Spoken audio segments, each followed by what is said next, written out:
שלום, ברוכים הבאים לסרטון הדגמה איך שמים מתלה לכתף. על מנת לשים את המתלה, עלינו להישען קדימה, שהיד תהיה משוחררת.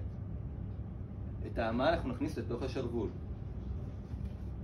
אנחנו לא מפעילים את הכתף בשום שלב. שומרים על היד צמודה, ולוקחים את האמה ומצמידים לגוף. מכאן, אנחנו אחד אחרי השני משתמשים ברצועות, רצועות עם סקוטשים,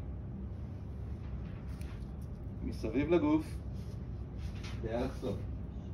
אחד, ומחברים לפי הגובה שאנחנו רוצים. ואותו דבר גם עם הרצועה השנייה. אחד, וגם פה בצורת X מסביב לגוף.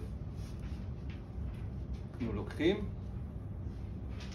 מסביב לגוף, באלכסון, ומדביקים. אוקיי? הרצועה האחרונה שנשארה לנו זו רצועה שמטרתה להצמיד את הכתף אל הגוף. אנחנו מחברים את הסקוטש מעל הרצועות הארוכות הראשונות ומעבר לכתף, רק כדי שנוכל להגיע. אוקיי? מפה בסיבוב מסביב לגוף ומצמידים. אוקיי? בסוף כשאנחנו מסיימים, אנחנו צריכים לראות שאנחנו יכולים להזיז את האצבעות וסיבוב של כף היד והמרפק.